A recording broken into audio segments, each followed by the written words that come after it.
Hello, everyone, and welcome to our podcast. I'm Tatiana Gaitan, and I will be your host today. I'm joined by my colleagues Aranza, Marianne, and Alisa. And this night, we will share our personal experience learning English and our opinion about teaching the language. We hope you enjoy this conversation. The first question is, at what age did you start learning English, and was there someone or something that motivated you? For example, to being a light age of to you else use when you start learning English and who or which motivate you in that process. Aranza, let's start with you. Of course. Okay, I started learning English when I was 13 years old.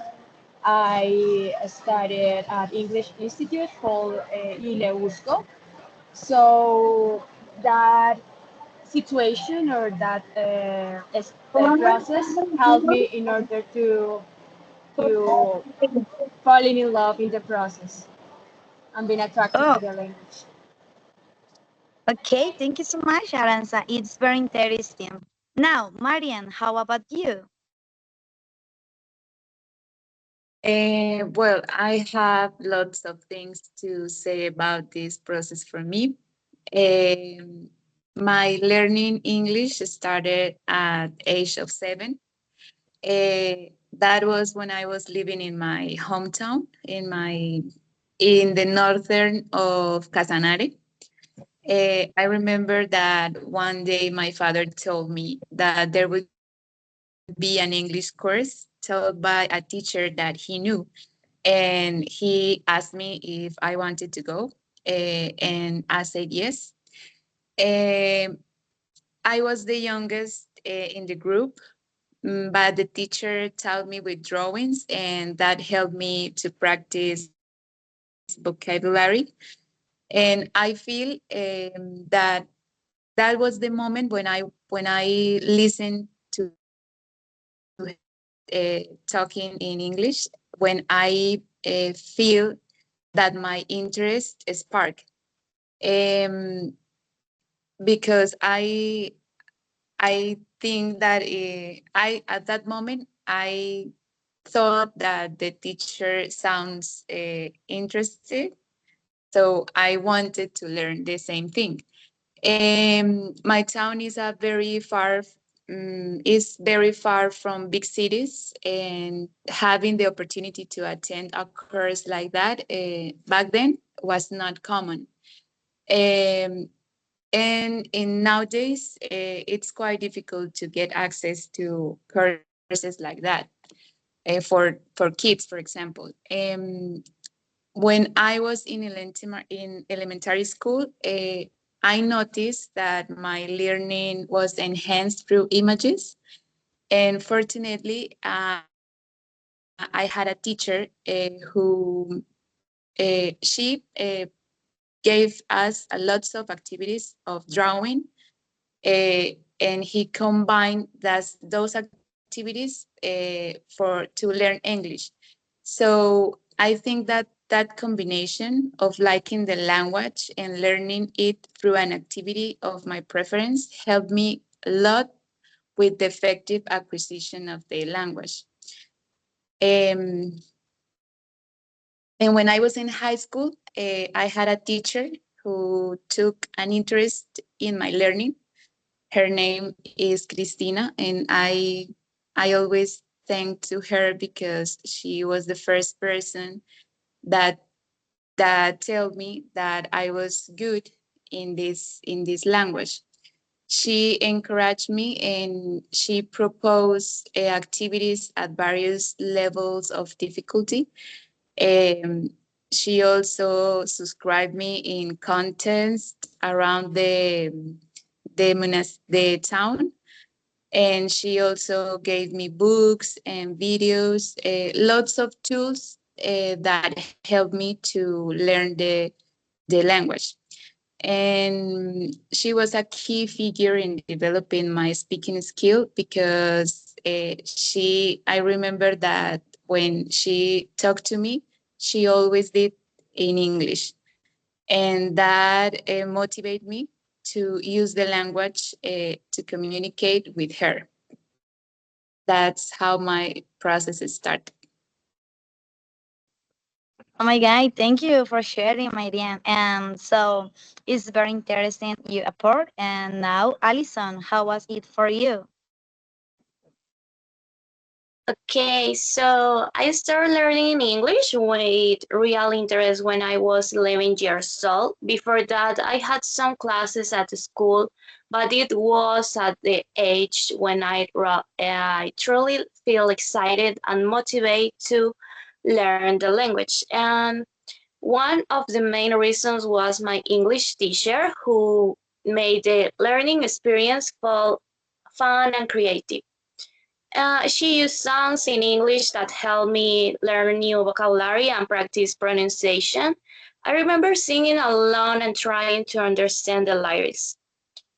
She also introduced us to games like role plays where we could act out real life situations such as going to a restaurant, visiting the doctor, or buying something in a store. Yeah, that's my experience. Oh my God, thank you so much, my partner. So for me, it was also at 11 years old, create the different activities and an experienced teacher, me all the difference. It's amazing to see how each of you had a unique start that shaped it and our path. Now that we know about our begins, let's talk about what has been key to the processing in our English learning. So the second question is, this question is very important because the what aspect do you consider have been key to your learning progress now? In which skill do you feel strongest? I want to ask, one do you think that has been the most important factor in embedding your English, and which skill you feel more confident in? Aranza, sorry, you first. Tell me.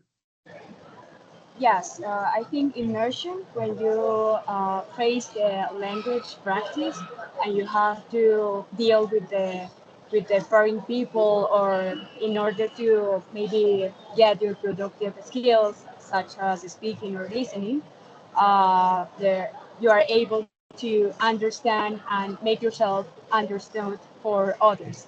And I consider myself as a good maybe speaking and listening. My, thank you so much. It's very great, Aranza. Thank you. And Marianne, your touch, tell me. Okay. When I started my university, I I started that process in Tunja, and there I had the opportunity to take an English course in an institute called Black Tiblis, and there they had native teachers, and the communication with them was necessarily in English, because they hardly understood any Spanish. So that situation forced me to practice speaking skills in every single class that I had with them. And that helped me to lose the embarrassment, for example, of making mistakes or saying something that doesn't sound like the correct pronunciation. The factors that help me to improve my level in English, I think, is that listening to music in English constantly. And I also had an activity that helped me is I try to recall grammatical rules that have caused me difficulty.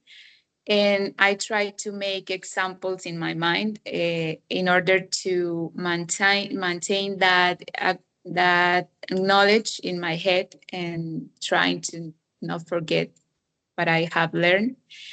And to I think that to perform my English fluently, um, for me quite difficult speaking, I think, because I constantly don't find the correct words to express my ideas, and I can reading well. Also, I consider that I'm very good at listening, and also writing, because I try to read lots of books in English, and I also watch movies in English.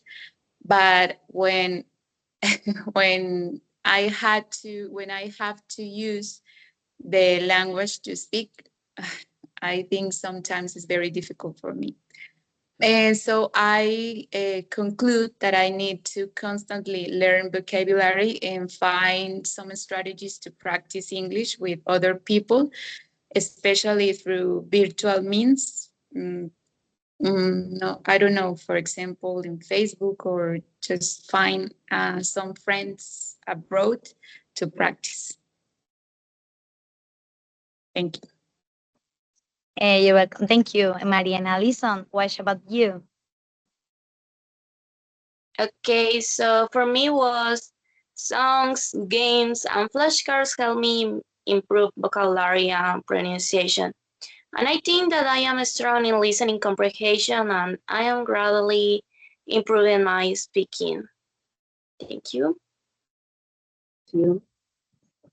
Okay, so for me, this process is very important because the constant practice with a music and video has been essential. My strongest skill is listening, and I work the hard on my speaking. So it's very interesting how we all have the different strengths in English use.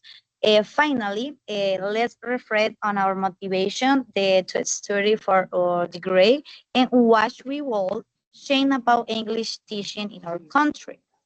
The next question is the last and the very important because the question is what motivated you to study the degree and what will you change in English teaching in Colombia?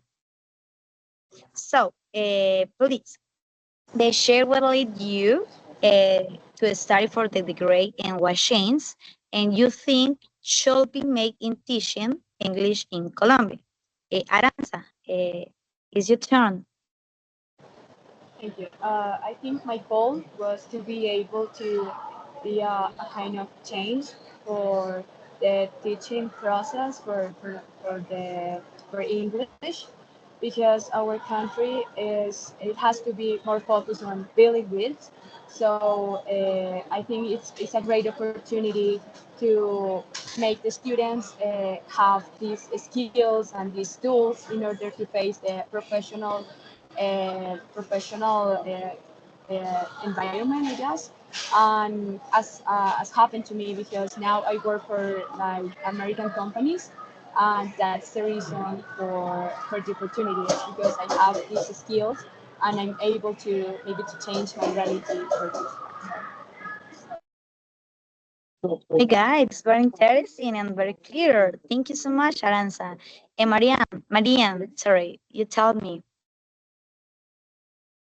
Well, my main motivation to study this major was the fact that I have another major. I'm an engineer. So I understood that studying English could help me to get better job offers. Uh, and also, it could be another source of employment for me. So I also, sorry, when I understood this, I just to made the decision to start the career after finishing my first major. So the idea of studying the degree was have an alternative source of employment for me compared to what I already have. Also, in case of no longer I wish to pursue my other major, I could work as a teacher. But my main goal is that because I think English give me like how can I say this, an added value over other professionals. And in the process of acquiring skills to become a teacher, because this is what you are going to do when finish the major, is I have realized that a teacher can help children to discover hidden abilities have and enhance another ones. So I would add to my classes the process of observing my students more closely, not only guide them to acquire the language, but also in the process of discovering those qualities that make them special. And I can help them to make decisions about their future's career. Because I think that you as a teacher could be a friend that help the student to discover things that probably they don't know about her or his, about they themselves, sorry. So you can tell them, oh, you are good in this or you are good in that, and guide them to be no, to choose a profession that they really like, not only for money. Thank you. Okay, Marian, thank you so much for your apporting for this question. And so the next turn is Alison. You tell me, what do you think about this question? Okay, so for me, it was my teacher who made classes fun for my motivation. I will make teaching more creative and engaging. That's it. Okay, thank you. For me, the Serenity degree is an opportunity to pray more and the motivation and communicative teaching because English open many doors and it will focus more on practice and less on memorization. So, thank you to my college for sharing their story and insight. And thank you to all of you for the listening. And we hope this podcast has shown how every learning journey in EQ, and the importance of motivation and adapting teaching to make it more effective and enjoyable. We say goodbye for now. See you the next time. Bye bye. Thank Thank you. you. Thank you.